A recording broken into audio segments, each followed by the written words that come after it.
Good evening everyone. तर तुम्हा सर्वांचं स्वागत आहे परत एकदा आमच्या ज्ञानप्रबोधिनी या चॅनलमध्ये. तर माझ्या ज्या काही आशा स्वयंसेविका मैत्रिणी आहेत त्यांच्यासाठी मी अजून एक खास असा व्हिडिओ घेऊन आलेले आहे व हा व्हिडिओ लेटेस्ट आहे, कारण आपण जे काही सध्याला 6/6/2024 म्हणजे या 6 जूनपासून जो काही अतिसार नियंत्रण पंधरवाडा म्हणजे त्यावरती जे काही काम करत आहोत किंवा सर्वे वगैरे करत आहोत, तर त्या संबंधित हा व्हिडिओ असणार आहे. त्यामुळे हा व्हिडिओ तुम्ही शेवटपर्यंत बघा, कारण यातील माहिती तुम्हाला अतिशय उपयुक्त असणार आहे. तर बघा, अतिसार नियंत्रण पंधरवाडा इंटेन्सिफाईड डायरिया कंट्रोल फोर्टनाईट म्हणजे साधारणतः आपण हा सर्वे 6/6/2024 पासून सुरू केलेला आहे व तो आपण 21/6/2024 पर्यंत करणार आहोत. परंतु या सर्वेमध्ये किंवा या पंधरवाड्यामध्ये आपल्याला नेमकं काम करायचं काय किंवा कशाची माहिती आपल्याला आवश्यक आहे याबाबतचा हा व्हिडिओ आहे. तर बघा, तर आपण या पंधरवाड्यामध्ये जे काही अतिसार वगैरे झाला असेल किंवा जुलाब वगैरे लागले असतील बाळाला, तर त्या बालकाला ORS कशा प्रकारे किंवा किती प्रमाणात द्यायचं किंवा झिंकच्या गोळ्या किती प्रमाणात द्यायच्या याबाबतचा हा व्हिडिओ आहे. तर बघा, बाळाला जुलाब आहे परंतु जलशुष्कता नसताना घरी उपचार करण्याबाबत उपचार योजना. तर समजा बाळाला वारंवार जुलाब होत आहेत परंतु जलशुष्कता नाही, तर अशा वेळेस आपण नेमका त्याला सल्ला कुठला द्यायचा किंवा किती प्रमाणात ORS वगैरे द्यायचं. तर बघा, रुग्ण जर 6 महिन्यापेक्षा कमी वयाचा असेल तर त्यास वारंवार स्तनपान करण्यास सांगावे.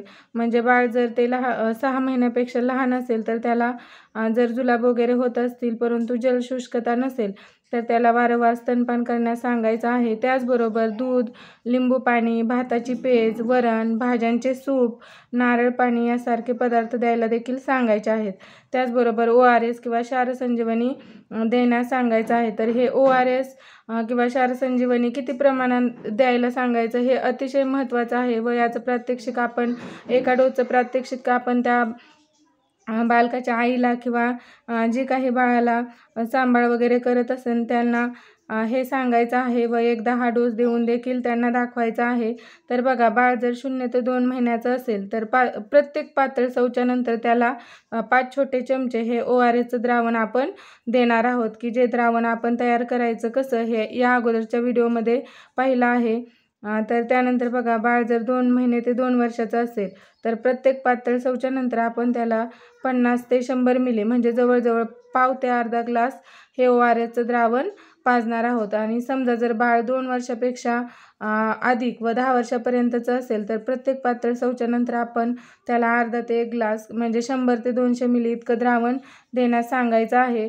आणि यात महत्त्वाची एक गोष्ट देखील आपण त्यांना सांगायचं आहे, की आपल्याला त्या म्हणतात की जर आपण ORSचं द्रावण पाजलं तर ते बाळ लगेच किंवा ते रुग्ण लगेच उलटी करत आहे, तर अशा वेळी ते द्रावण देणं बंद करायचं का? तर आपण यावेळी त्यांना व्यवस्थितरित्या समजून सांगणं आवश्यक आहे, की असं जर करत असेल तर 10 मिनिटे थांबून आपण पुन्हा त्याला हे ORSचं द्रावण द्यायचं आहे. तर त्यानंतर बघा, याचबरोबर आपण अतिसारामध्ये झिंकची गोळी देखील 14 दिवसांपर्यंत त्या बालकास देणार आहोत किंवा रुग्णास देणार आहोत. तर त्याचं प्रमाण देखील या ठिकाणी वयानुसार आहे. तर बघा, बाळ जर 2 ते 6 महिन्याचं असेल तर आईच्या दुधामध्ये 10 मिलीग्रॅम म्हणजे अर्धीच गोळी आपण त्या बाळाला देणार आहोत. व बाळ जर 6 महिने ते 5 वर्षापर्यंतचं असेल तर 1 चमचा पाण्यामध्ये, म्हणजे हे पाणी देखील अतिशय शुद्ध किंवा स्वच्छ असं पाणी असलं पाहिजे, त्यामध्ये 20 मिलीग्रॅम म्हणजे 1 गोळी आपण विरघळवून त्या बालकाला द्यायला सांगायचे आहे किंवा 1 डोस आपण स्वतः देऊन त्यांना दाखवायचा आहे. तर यामध्ये देखील सल्ला अतिशय महत्त्वाचा आहे, की प्रत्येक शीनंतर ज्यावेळेस आपण बाळाची शी वगैरे स्वच्छ करतो किंवा ती माता वगैरे स्वच्छ करत असेल तर तिला प्रत्येक शीनंतर हात स्वच्छ धुवायला सांगायचा आहे.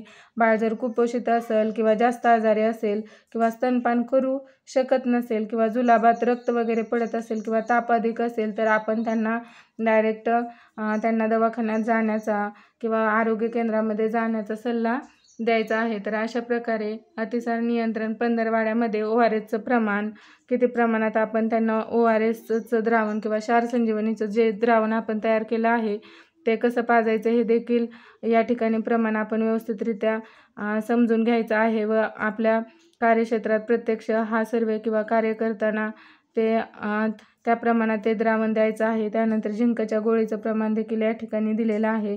त्यामुळे याची माहिती प्रत्येक आशाला असणं आवश्यक आहे. व्हिडिओ आवडल्यास व्हिडिओला लाईक, शेअर आणि कमेंट करायला विसरू नका. धन्यवाद.